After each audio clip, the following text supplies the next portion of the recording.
Sœur Marie Lataste, livre 11 Les relations. Gloire et louange, amour et reconnaissance soient à jamais rendus à Jésus, au Saint-Sacrement de l'autel, au Père et au Saint-Esprit dans tous les siècles des siècles. Amen. Chapitre 1er. Le Sauveur Jésus a voulu par ses instructions me former au moule de sa sagesse. Combien je serais heureux si je savais profiter de sa parole. Il n'est pas de vérité utile à connaître, d'enseignement profitable pour la vie du temps ou de l'éternité, que je ne m'ai donné ce Dieu si bon, si aimable, si aimant et si peu aimé. Voici à peu près, si je me le rappelle bien, comment il m'a parlé des relations de la vie.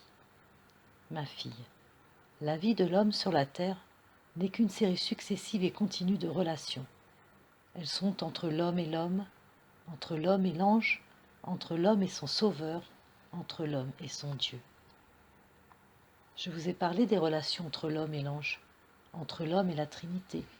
Je veux vous parler des relations entre l'homme et son prochain, et des relations entre l'homme et le Fils de Dieu comme sauveur et rédempteur. Les relations générales consistent à être bienséant avec tout le monde et à respecter tout le monde pour être soi-même respecté. La bienséance dans les relations avec le prochain consiste, comme l'indique son nom, à se tenir bien partout où l'on est présent, c'est-à-dire à se tenir toujours d'une manière conforme à l'esprit de religion, règle universelle du bien. Pour observer parfaitement la bienséance, vous devez l'observer pour tout ce qui vous concerne vous-même et aussi pour tout ce qui concerne le prochain. Or, ma fille, la bienséance par rapport à vous-même comprend la contenance et la posture de votre corps, le maintien de votre tête et la composition de votre visage, votre rire et votre regard, votre parole et votre silence. La bienséance est parfaite parmi les parfaits. J'ai observé, ma fille, la bienséance en tous les points que je viens de vous énumérer quand j'étais sur la terre, et je les ai observés d'une manière parfaite parce que je suis très parfait.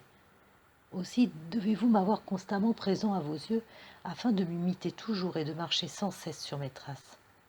Regardez-moi, et je vous apprendrai à tenir votre corps droit, sans affectation ni contrainte, sans le pencher ni le courber, ce qui serait l'indice de la faiblesse ou de la nonchalance de votre esprit. Regardez-moi bien, et je vous apprendrai à ne point vous remuer de côté et d'autre comme une feuille au souffle du vent, ce qui serait l'indice de la légèreté de votre esprit. Regardez-moi, et je vous apprendrai quand vous êtes assise à ne point vous tenir avec mollesse, à ne point vous incliner immodérément, ce qui serait l'indice de la paresse de votre esprit. Regardez-moi, et je vous apprendrai à ne jamais prendre un air fier, hautain et dédaigneux, ce qui serait l'indice de l'orgueil de votre esprit. Regardez-moi, et je vous apprendrai à ne point tourner la tête à chaque moment de côté et d'autre, à ne point rire à haute voix, ni souvent à conserver vos regards doux, humbles et modestes, ne les fixant jamais avec roideur sur personne, et à composer si bien votre visage qu'il soit toujours l'expression d'un cœur pur et vertueux. Oui, ma fille, il y ait toujours un visage ouvert, calme, plein de bonté, de douceur, d'aménité, et qui, par le reflet d'une piété franche et sincère, gagne tous les cœurs et les porte vers Dieu. C'est surtout dans vos paroles, dans vos conversations, que vous devez observer la bienséance. La première condition de la bienséance dans la parole, c'est de parler peu. Celui qui parle peu est sage et prudent, et préserve son âme de 1000 embarras. Celui qui parle peu édifie par sa modestie, conserve la dignité de sa personne et demeure plus facilement aussi attaché à Dieu, parce qu'il se détache de lui-même. La seconde condition de la bienséance dans la parole, c'est de fuir tout ce qui doit être évité dans la conversation, à savoir les railleries, les disputes, les contestations, la médisance, la calomnie, le mensonge, les discours mondains, oiseux et tout à fait inutiles, la précipitation, la prétention, la contention, la suffisance et la hauteur. La troisième condition de la bienséance dans la parole, c'est de parler toujours d'une manière conforme au bien, à la vérité et à la justice, avec affabilité, modestie, douceur et charité. Ainsi donc, ma fille, parlez peu.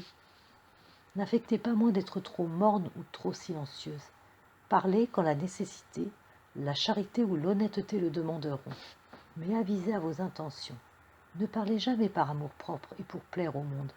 Si vous êtes obligé de parler à quelqu'un, offrez à Dieu vos paroles et priez-le de vous préserver de péché. Si vous voulez parler par plaisir, taisez-vous. Pour vous plaindre, taisez-vous encore. Le silence est préférable ou obligatoire en ces circonstances. Si vous voulez parler pour épancher votre cœur, ne le faites que devant quelques personnes choisies, pieuses et amies de la vertu. En un mot, parlez toujours utilement et saintement, mais vous observerez la bienséance. La bienséance par rapport à votre prochain consiste à lui rendre tous les devoirs de charité que vous pouvez quand vous êtes avec lui, à supporter et pardonner tout ce qu'il y a de défectueux en lui. La bienséance demande qu'on sacrifie ses goûts, ses inclinations, sa volonté, pour suivre les goûts, les inclinations, la volonté du prochain en tout ce qui n'est pas contraire à la loi de Dieu, et cela sans contention, avec bonté et tout naturellement. À prévenir le besoin ou la nécessité du prochain pour lui rendre service ou lui être agréable. La bienséance demande encore qu'on supporte avec patience tous les défauts du prochain, les infirmités du corps ou du caractère, de l'esprit ou du cœur, se supporter ainsi mutuellement et se rendre service. C'est là, ma fille, la souveraine et parfaite bienséance, parce que c'est l'accomplissement de ma loi. Fin du chapitre 1. Chapitre 2. Les relations intimes, ma fille, sont entre deux amis, entre deux fiancés, entre deux époux, entre les parents et leurs enfants, entre un maître et un serviteur. L'amour est le propre du cœur. Il semble qu'il soit pétri d'amour, car il doit nécessairement s'attacher à quelque chose. Quelque méchant ou barbare que soit un homme, son cœur le portera, quand même, à s'attacher à quelque chose ou à quelque personne. Il a un cœur, par conséquent il doit aimer, à cause de la nature même de ce cœur. Je ne vous parle pas à cette heure de l'amour qui est un commandement que Dieu a fait à l'homme d'aimer son prochain, de l'aimer comme soi-même en Dieu et pour Dieu. Je vous parle de cet amour intime et affectueux qu'on appelle amitié, et qui dit nécessairement réciprocité d'amour de la part de la personne qu'on aime. Cet amour d'amitié, on ne le doit pas à son prochain. Aussi n'est-il point général, mais particulier. Il y a plusieurs degrés comme plusieurs espèces différentes d'amitié. Il y a des amitiés bonnes, inutiles, permises, dangereuses, criminelles, commandées. Je veux vous les faire connaître. Vous comprendrez mieux ensuite ce que j'ai à vous dire sur les diverses relations intimes de la vie. L'amitié est un sentiment du cœur produit par l'estime qu'on porte à une personne. On aime ce que l'on estime comme on hait ce que l'on méprise. Quand on estime selon Dieu, l'amitié produite par cette estime est toujours bonne. Quand on estime selon le monde, l'amitié est au moins inutile, je vous dirai quand elle est coupable. L'amitié, ma fille, est toujours bonne quand elle est selon Dieu, car elle est à Dieu pour principe. Elle a aussi Dieu pour fin. Elle a Dieu pour principe. Par conséquent, c'est lui qui l'a inspirée par la vertu réciproque des deux amis, ou par la vertu d'un des deux amis qui, par ce sentiment d'amitié, mènera à la vertu celui qu'il aime et dont il est aimé. Elle a Dieu pour fin. Ces deux amis ne s'aiment que pour jouir tous les deux un jour de la vue de Dieu, en faisant ce que Dieu prescrit à cet effet et en se soutenant dans la pratique du bien. Oui, ma fille, cette amitié est bonne, ferme, solide, inébranlable parce qu'elle repose sur Dieu. L'amitié est toujours inutile quand elle repose sur le monde. Quel est en effet le fondement de cette amitié? Les avantages matériels, temporels ou mondains? L'esprit, la richesse ou la beauté? Or, tout cela est vanité. C'est un sable mouvant qui tourbillonne et tombe. Combien d'amis selon le monde sont devenus plus tard des ennemis irréconciliables? Il n'y avait donc point là de véritable amitié. Il est permis à un jeune homme et à une jeune fille de s'unir d'amitié en vue d'un juste et légitime mariage.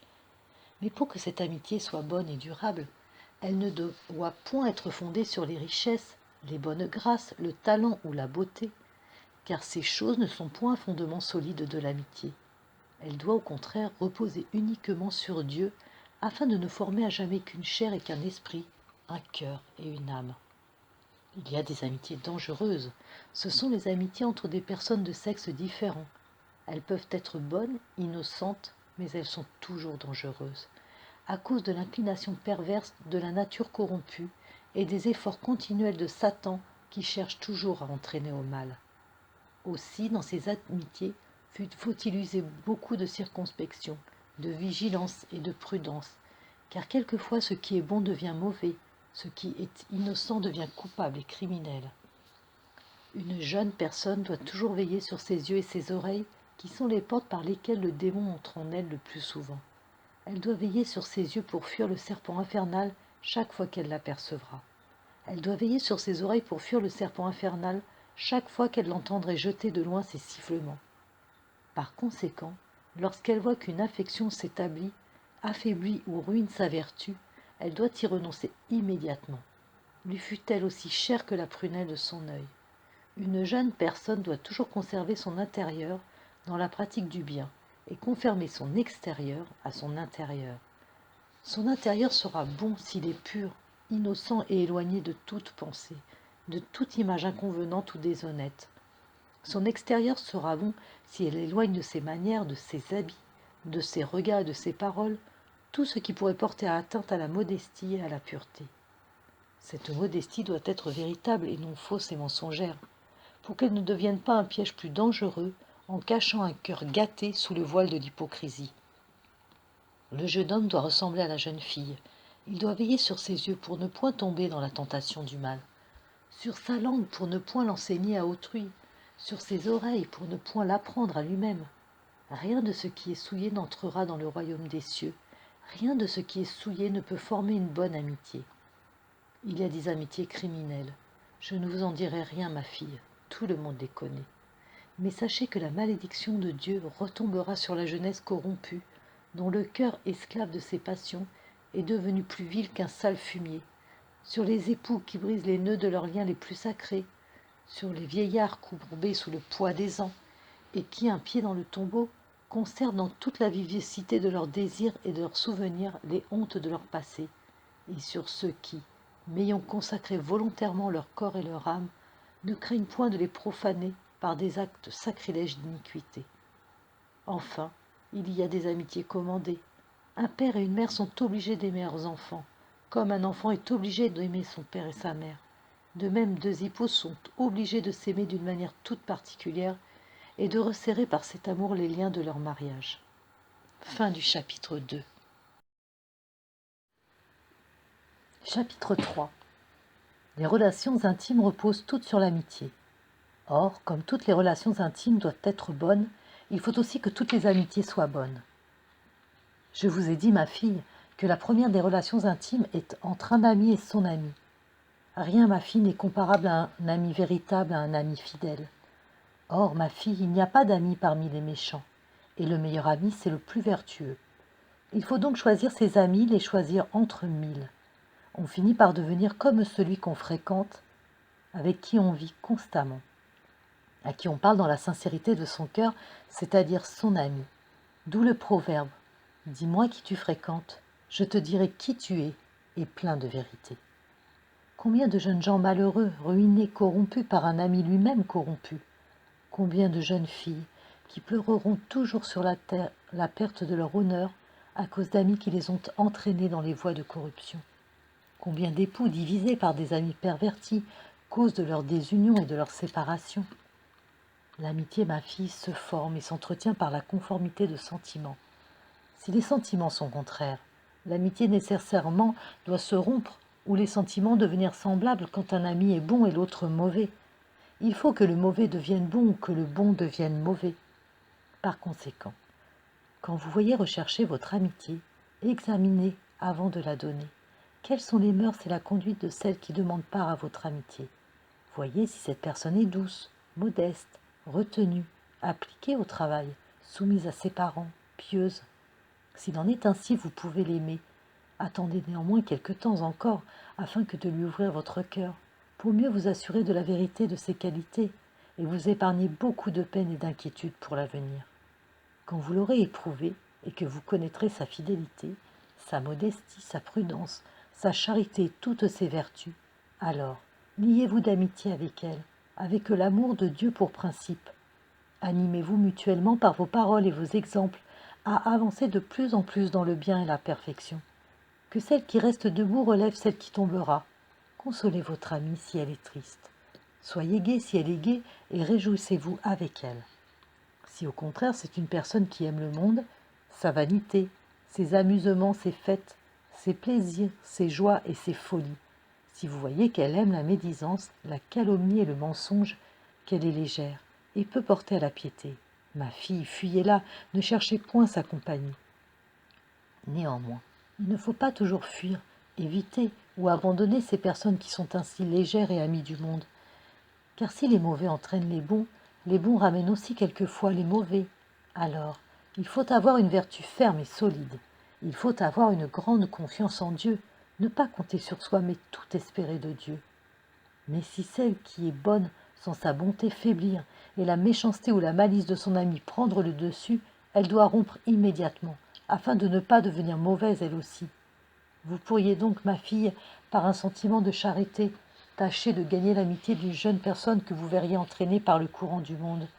Vous pourriez lui adresser quelques bonnes paroles, lui inspirer quelques bons sentiments. En agissant ainsi, épiez ses mouvements. Voyez si elle reçoit de bon cœur les avances que vous faites, ou bien si elle raille, méprise ou tourne en ridicule la religion. Si tout va bien, allez plus avant, mais avec discrétion et sagesse. Quand vous lui parlerez du mal, n'en parlez pas comme s'il était en elle, cela lui déplairait. Quand vous lui parlerez du bien, ne dites point que vous n'avez pas vu en elle, cela pourrait la décourager. Procédez avec mesure et lenteur, mais travaillez solidement. Quelle que soit la bonté de ses sentiments, sous l'influence de votre exemple et de votre amitié, ne lui révélez pas tous les secrets de la vie intime avec Dieu.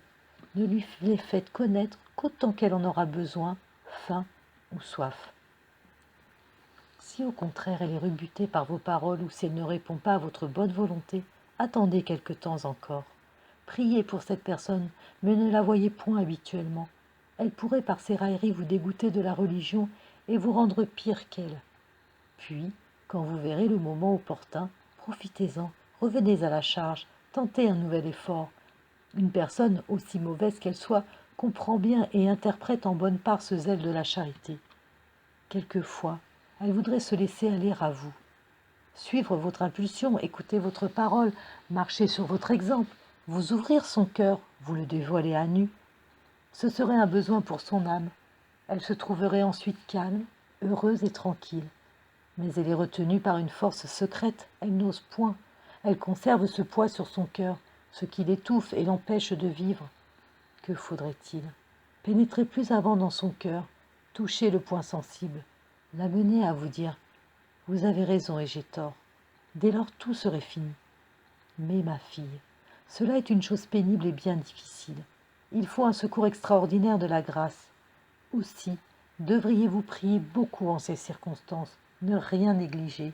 Profitez de tous les moments où il vous serait possible d'agir. Vous multipliez en quelque sorte, vous fatiguez, vous épuisez même pour sauver cette âme. C'est là, ma fille, la marque de la véritable amitié. Les sacrifices, les peines, les souffrances, les contradictions, les humeurs de caractère, les difficultés de toute nature ne rebutent point un ami véritable, parce que celui qui aime véritablement aime en Dieu et pour Dieu. Or, cette amitié est forte, durable et résiste à tout. Elle est plus forte que la mort. Cette amitié n'est point sujette au changement, elle n'est point pointilleuse, elle ne se rompt point pour une bagatelle, pour un petit manquement, pour une inattention. Elle n'est pas fondée sur la fortune, la beauté, sur l'esprit ou l'intelligence. Elle est fondée sur la vertu. Elle repose sur Dieu. Ainsi doivent être les relations entre deux amis véritables. Chapitre 4. La seconde est entre deux fiancés. Le mariage, ma fille, est un état saint institué par Dieu.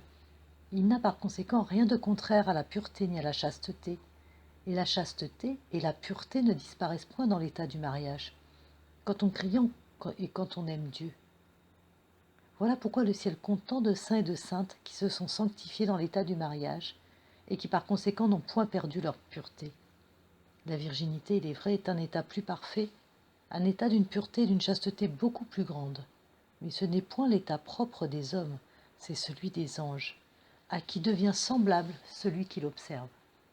Ainsi cet état ne peut être généralement recommandé à tout le monde. Il ne peut être l'état que du très petit nombre. L'état du mariage est un état saint, par conséquent agréable à Dieu qui est le Dieu de la sainteté. Le plus souvent pourtant, le mariage est un état dans lequel on ne se sanctifie point, parce qu'on n'y apporte pas les dispositions convenables. Voici les dispositions avant et après le mariage. La première disposition avant d'y entrer, c'est d'y être appelé, c'est d'avoir la vocation. Une jeune personne qui veut se marier doit bien examiner sa vocation et l'état vers lequel la porte sa vocation, afin qu'après l'avoir embrassé, elle puisse supporter les peines de cet état par cette pensée. C'était la volonté de Dieu. Elle doit bien se garder d'entrer en cet état par légèreté, par caprice, encore moins par passion, mais uniquement parce que c'est là la vocation que Dieu lui a donnée. Lors donc qu'elle connaît sa vocation et qu'elle y a mûrement réfléchi, elle doit demander à Dieu de lui faire connaître celui à qui elle doit unir ses jours, demander un appui pendant sa vie et donner son cœur. Si elle demande cela à Dieu avec foi et un désir véritable de connaître sa divine volonté, Dieu l'écoutera et l'exaucera. Il ne lui enverra pas un ange pour cela, mais il agira néanmoins de telle manière qu'elle puisse avoir une certitude morale que sa prière est exaucée. Il ne lui enverra pas un ange, mais il se servira de sa famille, qui a des grâces spéciales pour la diriger dans le choix qu'elle doit faire de son époux, ou bien d'un ami de sa famille, qui disposera toutes choses selon ses desseins secrets et impénétrables. Quelquefois encore, il ne se servira point de sa famille, parce que les sentiments de sa famille ne seront point droits, vertueux, désintéressés, mais fondés uniquement sur la nature et la raison, qui regardent plus la terre que le ciel. Il ne se servira d'aucun intermédiaire. Il éclairera lui-même l'esprit de cette jeune personne. Il lui montrera la sagesse, la modestie, la retenue de celui qui lui réserve, et son choix sera fixé d'une manière irrévocable par cette vue. Alors, après de nouvelles et de plus mûres réflexions, elle devra s'en tenir à ce choix, malgré les obstacles qui pourront survenir, compter sur la grâce de Dieu qui les aplanira, et demeurer en toute confiance en lui. Alors, par crainte pourtant d'illusion de sa part, cette jeune personne qui connaîtra d'ailleurs l'intention et le désir réciproque de celui qu'elle a choisi et qu'elle se croit destinée de la part de Dieu, en informera sa famille et son directeur. Elle en informera sa famille à cause du respect et de l'obéissance qu'elle lui doit, et pour connaître ses vues à cet égard. Elle en informera son directeur pour lui demander conseil et avis. Il serait bon qu'en cette circonstance son confesseur, qui la connaît bien par ses confessions, fût aussi son directeur. Cela n'est pourtant point nécessaire, et à certains égards, vaut-il mieux quelquefois que ce ne soit point le confesseur, car il faut pour cela s'adresser à un homme prudent, sage, circonspect, éclairé, en qui on ait confiance, avec lequel on se trouve plus à son aise et qui soit à même de pouvoir traiter cette affaire si grave d'une manière sûre. Quand elle a écouté les avis de ce directeur, comme je viens de vous le faire connaître, elle doit les suivre et les mettre à exécution, comme l'expression de la volonté de Dieu. Les conseils du directeur, qui sont toujours désintéressés et par conséquent mieux réfléchis, doivent être préférés aux conseils de sa propre lumière ou de sa famille. Quand son choix sera fait et approuvé, qu'elle donne dès ce moment son amour à celui qu'elle a choisi, qu'elle lui donne sa parole et qu'elle ne lui retire jamais ni sa parole ni son cœur. Pour cela qu'elle ne fixe point ses regards sur d'autres et ne cherche point à faire un nouveau choix. Celui-ci est selon Dieu. Le second pourrait être selon le péché et le démon. Dans les premières entrevues avec celui qu'elle a choisi, cette jeune personne doit surtout garder ses yeux, se souvenant que les yeux sont les portes principales par où entre l'esprit impur. Elle doit les garder pleins de réserve, non seulement à cause d'elle, mais encore à cause de lui. Elle doit aussi veiller beaucoup sur ses paroles, mais sans excès. Une trop grande réserve pourrait être mal interprétée et prise pour du dédain, de la froideur ou comme un refus formel. Il faut donc éviter et trop de liberté et trop de réserve. Que ses manières soient bonnes, douces, polies, honnêtes, franches, affectueuses, et que tout répande en elle la bonne odeur de ma grâce et de la modestie. Que tout, dans sa conduite, témoigne qu'elle n'embrasse point l'état du mariage par caprice ni passion, mais pour accomplir la volonté de Dieu qui lui a donné cette vocation. Que les premières entrevues ne soient jamais solitaires, qu'elles aient toujours des parents pour témoins, qu'elles soient assez fréquentes, afin que les deux futurs époux se connaissent et apprennent à s'aimer par cette connaissance, qu'elles ne soient point trop prolongées par des discours oiseux et inutiles, que jamais leur conversation ne soit entretenue par des paroles inconvenantes, déshonnêtes et criminelles, qu'ils bannissent de leur conversation non seulement tout ce qui est contre la modestie, mais tout ce qui est opposé à la loi de Dieu, la médisance, la calomnie, le mensonge, la jalousie et 1000 autres choses défendues. Que leurs paroles au contraire soient l'un pour l'autre les paroles d'édification et qui inspirent réciproquement une vénération mutuelle. Quand ils se verront seul à seul, que ce ne soit jamais dans un lieu secret, mais où ils puissent être vus facilement, et que ce soit promptement et rapidement. Une jeune personne doit se montrer aimable et affectueuse pour son futur époux, mais elle ne doit jamais permettre ni flatterie, ni familiarité d'aucune sorte.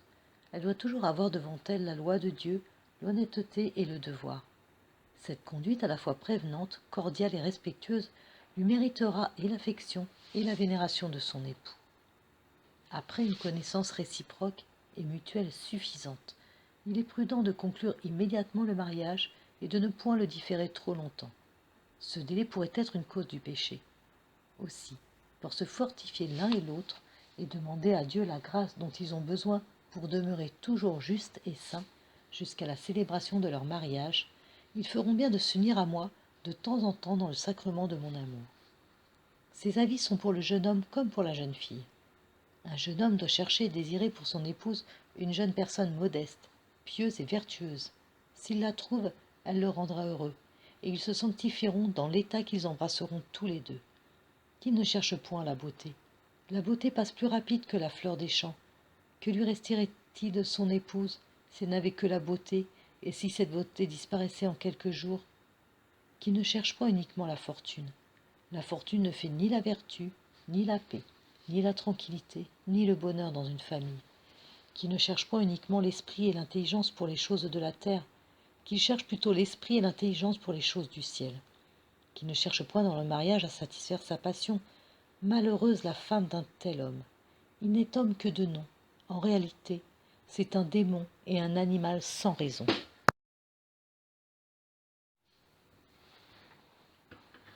Chapitre 5. Les époux doivent s'aimer mutuellement, et par cet amour resserrer de plus en plus les liens de leur union. Ils ne doivent point vivre comme des païens.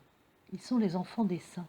Ils doivent par conséquent garder les règles et les lois qui leur sont imposées par leur état. Ils doivent garder la chasteté et la continence prescrites à leurs conditions, et n'abuser point de la liberté qui leur est donnée. Car la liberté dans cet état, comme dans tous, est la liberté pour le bien et non pour le mal et l'impureté. Combien de personnes damnées pour leurs péchés dans l'état du mariage, et qui se fussent sauvées si elles avaient été soumises aux règles qui leur sont tracées. Ah, dans ces personnes, il n'y a point un amour véritable, un amour fondé sur Dieu, mais un amour coupable et criminel, uniquement fondé sur la chair qui entraîne au péché. L'amour de deux époux doit être vrai et fondé sur Dieu, afin qu'il soit constant et qu'il demeure toujours. Deux époux doivent se garder une inviolable fidélité et craindre qu'une affection étrangère ne vienne rompre des liens aussi sacrés. Ils doivent s'exciter mutuellement à remplir leurs devoirs, dont le parfait accomplissement fera leur bonheur ici-bas et dans l'autre vie. Ils doivent s'aider, se soutenir, se consoler, se réjouir ensemble et ne former qu'un cœur et qu'une âme. Une épouse chrétienne doit veiller avec soin sur le fruit de ses entrailles, craindre de lui faire perdre la vie par sa faute et de le priver du plus grand bonheur en le privant du baptême. Un enfant qui n'est pas baptisé ne verra jamais Dieu. Ce malheur devrait rendre une mère inconsolable. Cependant, combien de malheureuses qui, par leur légèreté, leur avarice, leurs emportements ou leurs excès, étouffent le fruit de leur sein. Une épouse chrétienne doit surtout prier Dieu et de préserver son enfant de pareils malheurs, et prendre pour cela toutes les précautions que peuvent inspirer la prudence et la réflexion. Elle doit même avant sa naissance l'offrir à Dieu et lui demander de veiller sur lui. Une épouse chrétienne doit garder son enfant après sa naissance et lui prodiguer tous les soins que lui inspirera son amour maternel et que réclame sa faiblesse. Dès que la langue de son enfant commencera à se délier et sa raison à se développer, elle lui fera connaître Dieu et gravera son amour dans son tendre cœur. Elle lui donnera de bonne heure le goût de la piété et de la vertu. Elle lui apprendra à tout faire en vue de plaire à Dieu et le suivra toute sa vie en l'entourant de sa sollicitude maternelle. Les parents chrétiens dirigeront toujours leur enfant par la raison et non point par caprice, les reprenant, les avertissant ou les corrigeant quand ils le croient opportun et nécessaire, afin de ne point leur laisser contracter de mauvaises habitudes qu'il est impossible de déraciner plus tard. Cette formation à la piété et à la vertu fera grandir dans le bien les enfants, et ils deviendront la joie et la couronne de leurs parents. Enfin, ma fille, quand l'un des deux époux s'est uni à une personne sans vertu et sans religion, il doit en demander pardon à Dieu et supporter une expiation de sa conduite tout ce qu'il a à souffrir.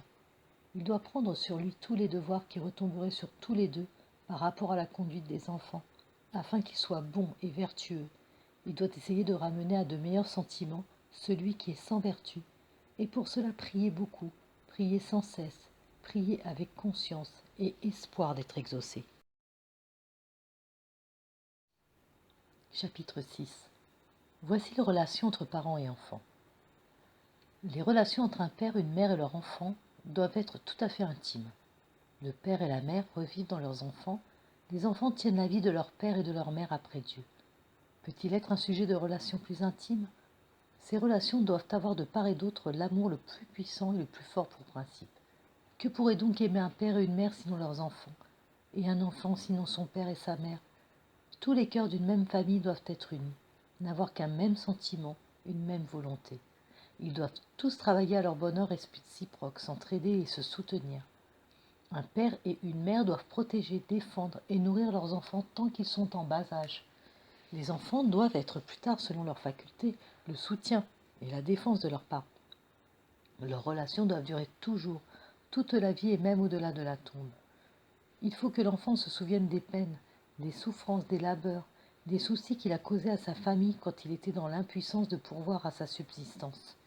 Il faut qu'il se souvienne des entrailles qu'il l'ont porté, du sein qui l'a allaité, de la sollicitude dont la mère l'a entouré, pour rendre à son tour à sa famille le travail de sa jeunesse et la soumission qu'il doit aux auteurs de ses jours. Il faut qu'il donne tous les témoignages de son amour à son père et à sa mère. Il faut qu'il n'afflige point par ses vices ou sa révolte l'auteur de ses jours, et que sa vie déréglée et irreligieuse ne fasse point couler les larmes de sa mère. Malheur aux enfants qui rendent pénibles les vieux jours de leurs parents.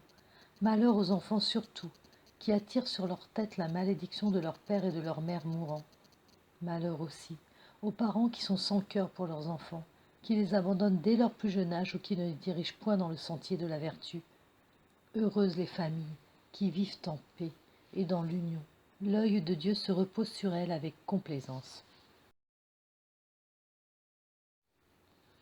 Chapitre 7. Il y a enfin, ma fille, des relations moins intimes, mais qui doivent avoir pourtant un certain degré d'intimité. C'est entre supérieur et inférieur, maître et domestique. Ces relations sont très difficiles à observer et à conserver telles qu'elles doivent être. Ordinairement, elles seront toujours bonnes si le supérieur ou le maître fait vis-à-vis de ses inférieurs ce qu'il doit faire. Si le supérieur ou le maître a de la charité, c'est-à-dire s'il est bon, sans préférence, doux sans lâcheté, condescendant sans faiblesse, ferme sans fierté, sans aucun doute il gagnera l'affection, l'estime et le respect de celui qui lui est subordonné. Mais si un supérieur agit avec partialité, il excitera contre lui la jalousie. S'il est lâche, il encouragera le désordre. S'il est fier et patient, il rebutera, et la conduite de ses inférieurs se modèlera sur sa conduite. Un supérieur doit beaucoup pardonner à son inférieur, et pardonner pourtant avec sagesse et discrétion.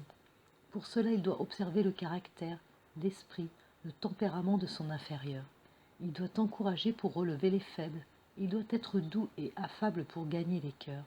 Il doit être grave pour ne point attirer le mépris sur lui. Il doit se considérer comme le représentant de Dieu sur ses inférieurs et agir vis-à-vis d'eux comme il voudra que Dieu agisse vis-à-vis de lui au jour de sa justice. Cette conduite sage, réglée, charitable et vertueuse des supérieurs influera sur celle de leurs inférieurs et introduira entre eux les relations les plus agréables et les plus amicales. Ils comprendront qu'ils sont tous frères et ils éprouveront combien il est doux pour des frères de vivre unis en Dieu et pour Dieu. Voilà, ma fille, les relations des hommes entre eux. Chapitre 8. Voici ce que le Sauveur m'a fait voir et comprendre, ce qu'il m'a dit à propos de ses relations avec les âmes. Elles sont plus intimes que toutes les autres et sont fondées sur son union avec les âmes, Union admirable, union incompréhensible, mais union pleine de vérité et plus parfaite que toute union des créatures entre elles. Puisque c'est l'union de la créature avec la divinité. Il m'a entretenu des relations toutes particulières qui existent entre lui et les âmes qui lui sont spécialement consacrées par la virginité, qui l'ont choisi pour époux et qui ont célébré leurs noces avec l'agneau au jour où du fond de leur cœur elles lui dirent « Sauveur Jésus, votre beauté me ravit, je vous choisis pour mon époux, daignez m'accepter aussi pour votre épouse. Je rapporterai en toute simplicité ce que j'ai éprouvé et la manière dont je l'ai éprouvé. Un jour, après la Sainte Communion, j'adorais le Sauveur Jésus dans mon cœur. J'aperçus une belle vallée que me montra le Sauveur. « Ma fille, parcourez cette vallée, me dit Jésus, et atteignez la plaine qui la domine. » J'obéis aussitôt. De chaque côté de la vallée, j'aperçus de distance en distance des arbres magnifiques, dont les feuilles brillaient comme des perles. Entre chaque arbre, il y avait une sentinelle. Elle n'avait point l'uniforme de soldat et ne portait point de fusil. Toutes avaient les bras croisés sur la poitrine, se tenaient debout et regardaient au ciel. Je les fis tour à tour abaisser leurs yeux sur moi, et puis les relever au ciel. Je ne craignais point, et j'avançai toujours. Bientôt j'atteignis le commencement de cette vallée. Un immense mur avait été jeté de chaque côté, et ces deux murs étaient joints par des marches en pierre, d'à peu près 12 pieds de longueur sur 3 de largeur et 1 en hauteur. Sur chaque mur, j'aperçus des figures de lions, d'éléphants et de taureaux. Quand j'eus atteint la dernière marche, je vis une plaine immense tout entourée de murs, et au milieu de cette plaine un palais magnifique. Une grille en fer m'empêchait de pénétrer dans cette plaine, mais tout à coup elle s'ouvrit, roulant sur le pavé qui était en pierre bien polie. J'entrai, la grille se referma aussitôt. Je parcourus seule cette plaine. Le palais était fermé et me semblait inhabité. Je me trouvais prisonnière, ignorant ce que j'allais devenir. Je me trouvais heureuse pourtant, pensant que j'allais mourir là et m'envoler au ciel. « Seigneur, m'écriai-je, venez à mon aide. Hâtez-vous de me secourir et délivrer mon âme. Seigneur, ayez pitié de moi. Tournez-vous vers moi, mon Dieu, et montrez-moi un visage favorable. Oublieriez-vous votre humble servante, ô Jésus, et jusqu'à quand lui cacherez-vous la vue de votre gloire? Ô Jérusalem, sainte Sion, qui sont heureux ceux qui vivent dans ton sein. Pour moi, je gémis ici comme une exilée, comme une pauvre prisonnière. Seigneur Jésus, n'entendrez-vous point la voix de votre servante? » Alors une voix venue du palais se fit entendre et dit « Quelle est celle qui se trouve en dehors et qui m'appelle ?»« Seigneur, lui répondis-je, vous connaissez toutes choses, vous connaissez même les plus secrètes pensées des hommes, vous connaissez le nombre des cheveux de ma tête. Vous savez bien que la voix que vous avez entendue est celle de votre servante Marie. » Je tombai à genoux, la face contre terre. Les portes du palais s'ouvrirent, et me relevant, j'aperçus une multitude de vierges qui portaient des couronnes sur leurs têtes et des palmes dans leurs mains. Jésus était au milieu d'elles, les surpassant toutes par son éclat et sa beauté. Les voyant s'approcher de moi, je m'écriai « Seigneur, je ne suis qu'une pécheresse, je ne mérite point de paraître en votre présence. » Jésus s'approcha de moi. Je lui dis « Votre beauté surpasse toute beauté, et votre gloire surpasse toute gloire. » Alors je devins belle comme les autres vierges, qui mirent une couronne sur ma tête et une palme dans ma main. Je pris rang parmi elles. Toutes rentrèrent dans le palais en chantant un cantique plein d'harmonie, dans lequel elles promettaient à Jésus de l'aimer toujours et de le suivre partout où il irait. Chapitre 9. Un jour, je devais avoir le bonheur de faire la Sainte Communion. J'entendis la voix du Sauveur qui me disait « Combien il me tarde, ma fille, d'entrer dans votre cœur pour vous donner les grâces que je vous ai préparées. » Pour moi, je le dis à ma confusion, au lieu d'être rempli d'amour et de reconnaissance pour un Dieu si bon, j'étais privé, ce me semble, de tout sentiment affectueux pour lui. Mon cœur néanmoins gardait de sa parole une impression très douce. Après avoir communié, j'entrai dans mon cœur. Je fléchis le genou devant Jésus, que je trouvais assis comme un maître et un souverain. Il ne me donna aucune marque de tendresse, pas même un de ces regards pleins de douceur qui pénètrent jusqu'au fond de l'âme. Je n'osais porter mes yeux sur lui. Je me tenais silencieusement à ses pieds, m'estimant bien heureuse qu'il voulût m'y supporter, faisant le sacrifice du désir que j'avais de participer à ses douceurs et reconnaissant combien j'en étais indigne. Je ne tardai pas à me sentir suavement attirée. Puis s'adressant à son père, il lui dit « Mon Père, envoyez-lui le Saint-Esprit. Répandez sur cet enfant vos grâces les plus abondantes. Vous savez les desseins que j'ai sur elle. Ne regardez point ses mérites, mais rien que les miens. Me regardant ensuite avec un œil plein de bonté. Offrez-vous en sacrifice à Dieu, mon Père, comme je le fis moi-même dans le temple entre les bras de ma mère. J'exécutai sa volonté, et il me sembla que Dieu répandait sur moi sa grâce. Après cela, je vis une personne vêtue de blanc se diriger vers moi. Je la pris pour un ange. Voici ce dont je fus témoin et les pensées qui me vinrent à l'esprit en même temps. L'ange prit une grande chaîne d'or attachée à la ceinture de Jésus, et sans me dire une seule parole, il l'attacha par une extrémité à ma ceinture, passant entre deux anneaux de cette chaîne un cadenas qu'il ferma avec une clé d'or.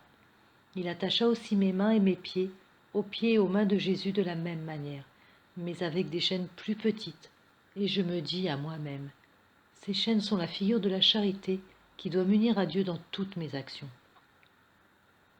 L'ange apporta ensuite une robe d'une blancheur éclatante, mais d'étoffe fort simple, et il m'en revêtit, et je me dis à moi-même, cette robe est la figure de l'innocence et de la simplicité qui doivent être en moi. L'ange me revêtit encore d'une mantille rouge qu'il croisa sur ma poitrine, et je me dis, c'est la figure des souffrances que j'aurai à supporter, mais sur lesquelles je ne dois point arrêter mon esprit. Après cela, l'ange jeta sur mes épaules un manteau superbe, dont je ne saurais dire les couleurs si variées et si belles. Il était enrichi de broderies magnifiques en or, très larges et retenues sur ma poitrine par une agrafe d'or, et je me dis à moi-même, c'est la figure de la charité. Je remarquai au milieu de ce manteau un ruban blanc très large, dont la Sainte Vierge tenait l'extrémité. Marie s'avança près de moi, passa ce ruban 3 fois autour de mon cou et le disposa avec beaucoup de grâce, et je me dis à moi-même, c'est la figure de la dévotion pure et tendre que tu dois avoir pour Marie. Enfin, l'ange peigna mes cheveux et les mit en désordre sur mes épaules, et je me dis à moi-même, cela te figure l'esprit de pénitence que tu dois avoir. Il laissa mes pieds nus, et je me dis, cela te figure le détachement complet que tu dois avoir de toutes choses. Il lava mes pieds, mes mains et mon visage, et ils devinrent d'une blancheur éblouissante. Et l'eau qu'il avait employée fut répandue sur ma tête, et je me dis à moi-même, cela figure la pureté d'intention nécessaire dans toutes les actions. Il mit une couronne d'épines sur ma tête, une croix simple et pauvre entre mes mains, sous mes yeux une lance et un glaive aux pointes teintes de sang, qu'il essuya et trempa dans l'eau, et je me dis à moi-même, cette couronne et cette croix te figurent ta souffrance future. Cette lance et ce glaive te figurent non ton sang répandu, mais tes larmes versées, ou encore des peines que tu souffriras non dans ton corps, mais dans ton âme. Il me couvrit ensuite d'un grand voile noir. Il couvrit aussi la moitié de la lance et du glaive sous ce voile, et je me dis à moi-même, le glaive et la lance cachés à moitié te figurent tes peines, qui seront à moitié cachées. Le voile te figure l'humilité dont tu dois t'environner toute ta vie. Alors Jésus me dit, ma fille, soyez heureuse, je vous choisis pour épouse. Que ce titre vous soit préférable pour vous à celui de reine. Je suis votre époux. Ne partagez donc jamais votre cœur avec une autre créature. Qui trouveriez-vous de plus beau, de plus aimant, de plus riche, de plus puissant, de plus parfait que moi?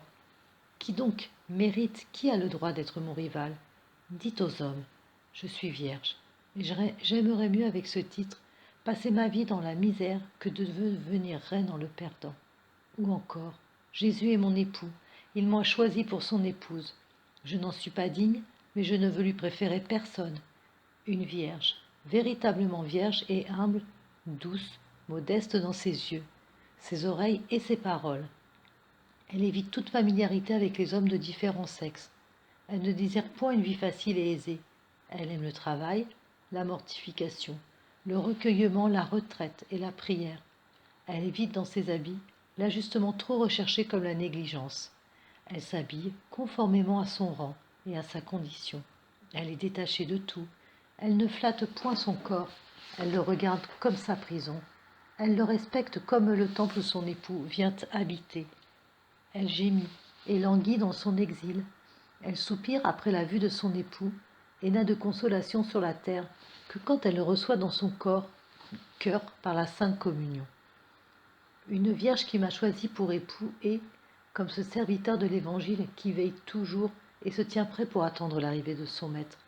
Elle est comme une épouse qui aime véritablement son époux, qui s'afflige et s'ennuie quand il est absent, qui attend avec impatience son retour, qui tend toujours l'oreille pour distinguer ses pas, qui ne sort pas et ne visite point ses amis, craignant de n'être point présente pour recevoir son époux à l'heure de son arrivée, qui ne dort point ou qui a un sommeil bien léger pour ne point laisser son époux frapper longtemps à la porte, qui se lève dès qu'elle entend sa voix, va au-devant de lui, et toute transportée de joie l'embrasse en lui disant « Combien votre absence a été longue, combien je me suis ennuyée sans vous. J'attendais avec impatience votre retour, et je ne dormais point pour ne pas vous faire attendre longtemps. » L'époux est touché d'un tant d'amour de la part de son épouse, et il lui fait part des présents qu'il lui a rapportés pour la dédommager de la peine qui a causé son absence. L'épouse donne encore tous ses soins à son époux. Elle a pour lui toutes sortes de prévenances et d'attentions. Elle a toujours ses yeux attachés sur lui pour deviner, s'il est possible, ses désirs et ses volontés, et les exécuter aussitôt. L'époux, ma fille, n'est point indifférent à ces témoignages affectueux de son épouse. Il lui rend amour pour amour. Il lui complaît en tout. Ses absences deviennent moins longues et moins fréquentes. Il dispose toutes choses pour de demeurer avec elle constamment et ne s'en séparer jamais. Je suis l'époux, ma fille. Avez-vous pour moi les sentiments de cette épouse dont je viens de vous parler? Avez-vous sa joie dans votre cœur quand vous me voyez venir? Vous ne l'avez point, je ne l'exige point. Mais ce que je demande de vous, c'est que vous vous observiez toujours, c'est que vous soyez toujours attentive à suivre l'attrait et l'inspiration de ma grâce lorsqu'elle vous sera donnée, et à accomplir mes moindres volontés. Cette disposition de votre cœur vous attachera de plus en plus à moi, rendra plus forte votre union avec moi, vous fera grandir dans la perfection à laquelle j'appelle toutes les âmes qui se donnent à moi, et je vous comblerai de toutes les faveurs les plus précieuses, les plus riches. Je vous ferai éprouver la douceur et la suavité de mon amour, et bientôt vous ne pourrez plus vivre sans moi. Je serai votre vie, parce que je posséderai réellement votre cœur et que j'y aurai établi une demeure permanente. Chapitre 10. Un jour, après la Sainte Communion, je remerciai le Sauveur Jésus de la grâce qu'il m'avait faite de m'unir à lui. J'étais là devant lui offrant la reconnaissance de mon cœur, mais sans rien dire. Il me sembla entendre sa voix. « Ma colombe, me dit-il, ma bien-aimée, où êtes-vous » Je m'approchai de Jésus. Il se plaça sur son trône, dans mon cœur, et me dit « Suivez ce chemin. » Il me le montra du doigt. J'avançai quelques pas, mais je l'avoue avec tristesse. Je me fis violence néanmoins. J'arrivai à un escalier dont les degrés étaient d'or massif. Je descendis, et je vis devant moi un immense fossé qui entourait une citadelle. Sur le haut des fossés, j'aperçus des remparts qui défendaient la citadelle. Sur ces remparts étaient représentées en relief diverses têtes d'animaux. C'était comme cela aussi dans les fossés. J'étais là, seul, sans guide, sans soutien et ne voyant personne. Je sentais presque mon courage faiblir. Je m'adressai à Dieu de tout mon cœur, le conjurant de venir à mon secours, afin de ne point me laisser tomber entre les bras de mes ennemis. En même temps, je roulai dans le fossé, mais je fus soutenu par une main invisible qui me promena autour du fossé. J'entendis une voix sortir d'une des nombreuses fenêtres de la citadelle. « Elle ne fera point, dit cette voix, elle ne fera point sa demeure parmi les tentes des pêcheurs. » La même main me transporta ensuite en pleine mer sur un vaisseau magnifique dont les câbles étaient en argent et les chaînes en or. Je fus placé sur un lit superbe, dont la beauté surpassait celle de tout ce que j'avais vu dans ma vie. Je me trouvais là aussi bien que je m'étais trouvé mal ailleurs. Et je dis, il fait bon être ici. Néanmoins, je vis bien que ce n'était pas là le lieu de mon repos, car je soupirais après la vue de mon bien-aimé.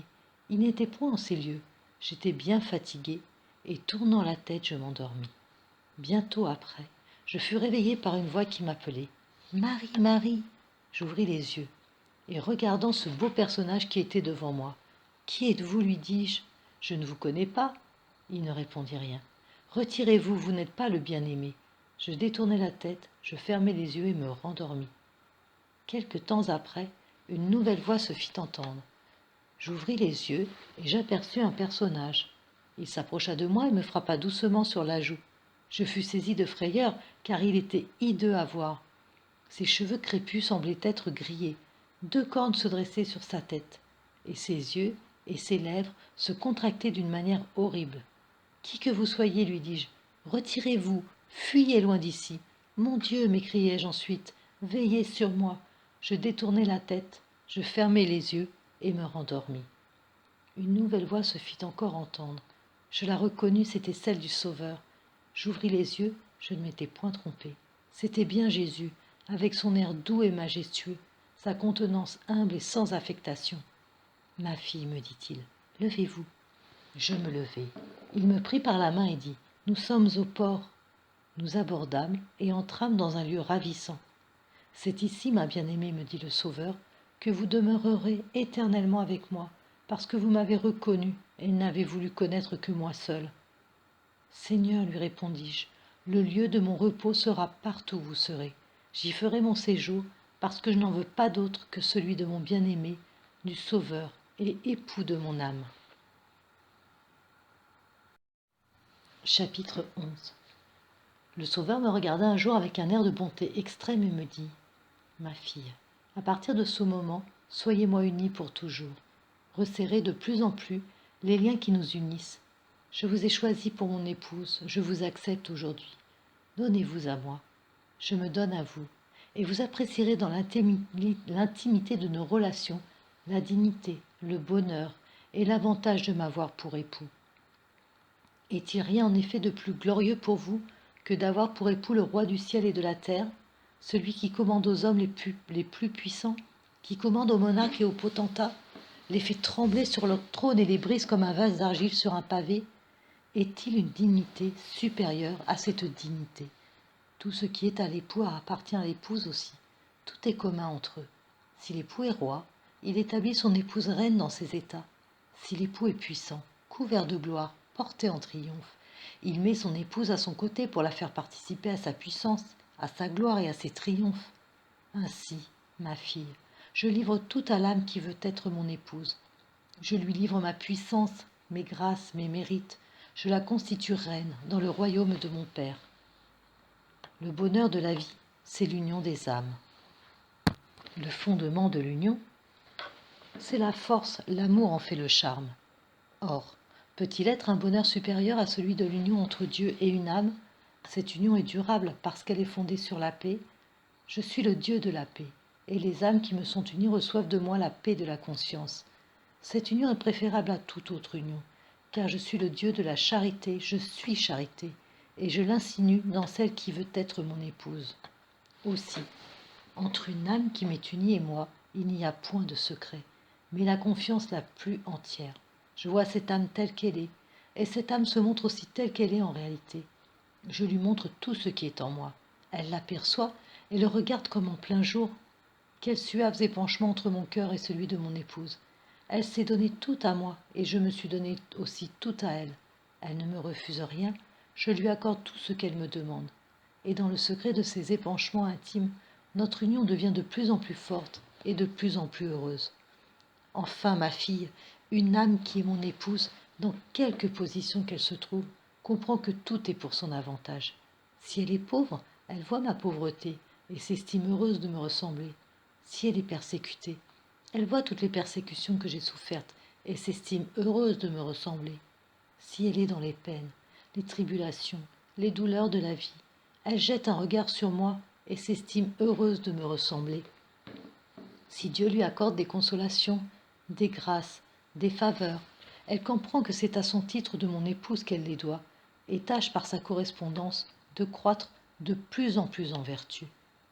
Est-il donc rien de plus avantageux, de plus heureux, de plus glorieux pour vous que d'être mon épouse? Je puis vous suffire et vous suffirez, ma fille, car je suis Dieu.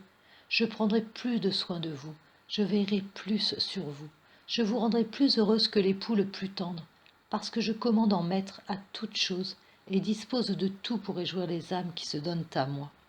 Donnez-vous donc tout à moi, unissez-vous de plus en plus à moi par une plus grande pureté. Éloignez de votre cœur tout ce qui pourrait y blesser mes yeux purs, chastes et saints. Je suis jaloux des affections de mes épouses. Je veux posséder leur cœur tout entier, afin de les remplir de la suavité et de la tendresse de mon amour, et rendre leurs relations avec moi les relations les plus parfaites, les plus glorieuses, les plus intimes qui puissent être au ciel et sur la terre, après les relations éternelles des personnes de la Sainte Trinité. Chapitre 12. Le lendemain, je m'unis au Sauveur Jésus par la communion spirituelle. Il me parla ainsi. Ma fille, je vous ai dit et je vous ai fait comprendre le bonheur et la dignité des âmes qui sont mes épouses. Cette grâce d'union avec moi, je la donne à qui il me plaît. Quand j'ai jeté mes regards sur une âme et que je veux l'attirer à moi, je souffle dans son cœur une pensée qui grandit et se développe comme un germe mystérieux. Puis cette âme me manifeste cette pensée que j'ai déposée en elle, elle dit « Je serai l'épouse de Jésus ». Elle a entendu ma voix. Elle y répond « Heureuses ces âmes qui répondent à ma voix ». Mais malheur à ceux qui veulent les détourner de moi, les arrêter, étouffer en elles la vocation que je leur ai donnée. Malheur aux parents à qui je demande ainsi un enfant et qui ne veulent point me l'accorder. De qui donc ont-ils reçu leurs enfants si ce n'est de Dieu? Dieu n'en est-il donc pas le premier Père? N'a-t-il pas sur eux des droits bien plus forts et plus vrais que leurs parents? De quelle injustice ne se rendent-ils donc pas coupables envers Dieu et envers leurs enfants? Envers Dieu, puisqu'ils lui ravissent ses droits. Envers leurs enfants, puisqu'ils lui ravissent ce qu'il y a de plus précieux pour eux, la faveur de m'appartenir et de me posséder dans l'intimité. Quelle injustice envers Dieu et envers leurs enfants! Envers Dieu, car si un roi de la terre leur demandait une enfant pour en faire son épouse, il la lui accorderait et consentirait même à ne la pas voir, se croyant dédommagé par l'honneur qui leur reviendrait de sa haute alliance. Mais quand le roi des rois leur demande un enfant, il est, lui, refusé, comme s'il n'était pas au-dessus de tous les rois de la terre. Quelle injustice et quel outrage! Injustice à l'égard de leurs enfants, car ces enfants éclairés par la lumière divine voient non avec les yeux du corps, mais avec les yeux de l'âme. Et par conséquent, non comme leurs parents. Ils voient le bonheur dans leur union avec moi, et le malheur et l'infortune loin de moi. N'est-ce donc pas les éloigner de la félicité? N'est-ce donc pas les rendre malheureux? Quelle injustice de la part des parents et quelle dureté de cœur! Combien ils ont à redouter les châtiments de Dieu pour leur inconduite! Ah, malheur à ces parents! Malheur aussi à ceux à qui je fais entendre ma voix et qui ne l'écoutent point. Un jour aussi ils crieront vers moi. Je les éloignerai et resterai sourd à leurs supplications. Celui qui entend ma voix doit la suivre. Celui qui éprouve le souffle de mon esprit doit suivre l'impulsion de ce souffle et se diriger vers le but qui lui est indiqué. J'aime à me multiplier à l'infini et à attirer vers moi les âmes par 1000 attraits différents. 1000 moyens divers. Il en est que je laisse dans le monde combattre vaillamment mes combats. Ces âmes sont fortes, ces âmes sont à l'abri de toutes les attaques. Rien ne les ébranlera, rien ne les séparera de moi. Il en est d'autres que j'appelle dans la solitude pour leur parler seul à seul, cœur à cœur, loin du monde et de ses séductions, pour les vivifier constamment par ma grâce, ma parole et mon regard. Il en est que j'attire uniquement, et dès le premier instant, par l'amour qu'elles ont pour moi, et d'autres par la crainte d'être séparées de moi pendant l'éternité. Le plus souvent, ma fille, je sépare du monde les âmes que je veux ainsi munir et que je choisis pour épouses, et elles entrent en religion. C'est-à-dire, comme je vous l'ai déjà expliqué, elles se lient à moi d'une manière plus intime en se séparant du monde. Il y a quelquefois des âmes qui croient appelées et qui ne le sont point. Il y en a dont les sentiments ne sont ni purs ni désintéressés. C'est pour cela que je veux vous dire les dispositions nécessaires pour entrer en religion. Pour cela, ma fille, il faut d'abord être appelée, et puis correspondre à sa vocation, qui n'est rien autre chose que l'inclination donnée par Dieu à une âme pour un état de vie qui la sanctifiera par la pratique spéciale des vertus. Cette inclination est développée par l'âme de deux manières. La première est l'inclination d'une âme qui accepte l'impulsion de Dieu, non point pour éviter les peines et les combats qui se trouvent dans le monde, mais pour glorifier davantage le Seigneur en prenant un genre de vie plus parfait. La seconde est l'inclination d'une âme qui accepte l'impulsion de Dieu, parce qu'elle voit les combats qu'il faut soutenir dans le monde et les dangers qu'on y rencontre, et parce qu'elle craint pour sa faiblesse. Cette manière d'accepter l'impulsion de Dieu est bonne, mais moins parfaite que l'autre. Mais il faut se garder de vouloir suppléer à cette vocation, à cet appel de Dieu, par une volonté personnelle qui donne une dévotion fausse, ou par un dégoût du monde qu'on ne veut point supporter. En effet, ma fille, celui qui veut entrer en religion doit d'abord renoncer à sa volonté, et puis savoir se supporter lui-même patiemment et supporter autrui. Sans cela, cette détermination irréfléchie et dénuée d'un véritable fondement mettrait en danger de passer des jours tristes, pénibles et tout à fait malheureux, une fois que se serait éteint le premier feu, excité dans un moment d'enthousiasme, d'impatience ou d'irréflexion. Le nombre de ceux qui agissent comme cela est grand, et au lieu de s'avancer dans la perfection en s'unissant de plus en plus à moi, ils scandalisent les autres et les empêchent d'avancer dans le bien et la vertu. Quand on a entendu l'appel de ma voix, on doit se préparer à en exécuter le commandement par une grande pureté de cœur, en suivant les avis de celui à qui on aura fait connaître sa vocation, et qu'on l'aura reconnu véritable. Il faut se défaire du vieux levain qui pousse au péché en déracinant, par des efforts généreux, toutes les mauvaises habitudes. Car malheur à celui qui apporterait parmi les bénis de mon cœur un cœur coupable et enclin au péché. Celui qui veut ainsi tout quitter pour me posséder et vivre avec moi doit se regarder comme mort au monde, au démon, à lui-même. Premièrement au monde, c'est-à-dire oublier ses parents, ses amis, éloignant même toute pensée qui se rapporterait à eux d'une manière humaine et naturelle, pour n'y penser que devant Dieu. Au démon, qui fait la guerre à tout le monde, mais particulièrement aux âmes qui se donnent à moi.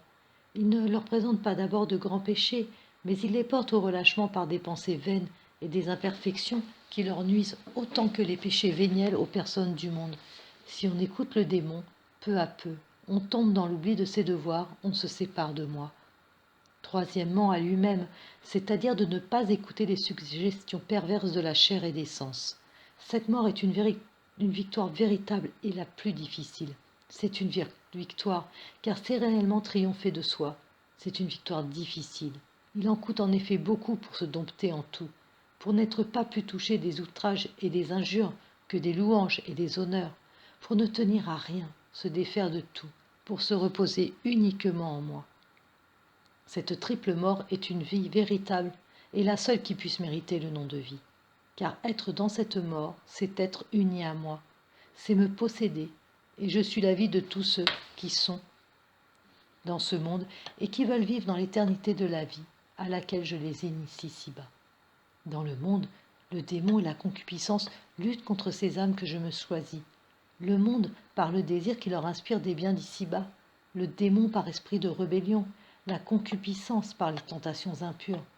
Mais je donne à ces âmes 3 armes qui abattent le démon, le monde et la concupiscence.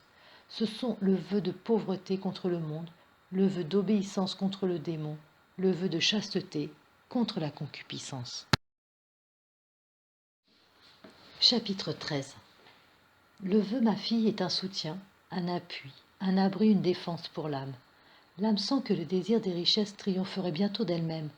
Elle met le vœu de pauvreté comme une barrière qui l'arrêtera et l'empêchera de succomber. Et de même, pour les autres vœux. Le vœu est quelque chose d'essentiellement libre. Mais le vœu est quelquefois une chose souverainement nécessaire. Il peut être et devenir aussi chose très importante, aussi ne faut-il faire des vœux qu'avec circonspection. Le vœu est une promesse faite à Dieu par serment de l'accomplissement d'un acte bon. Il y a 2 sortes de vœux.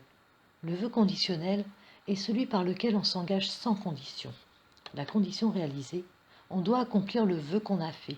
Le vœu absolu, ou qui ne renferme pas de condition, doit être toujours accompli.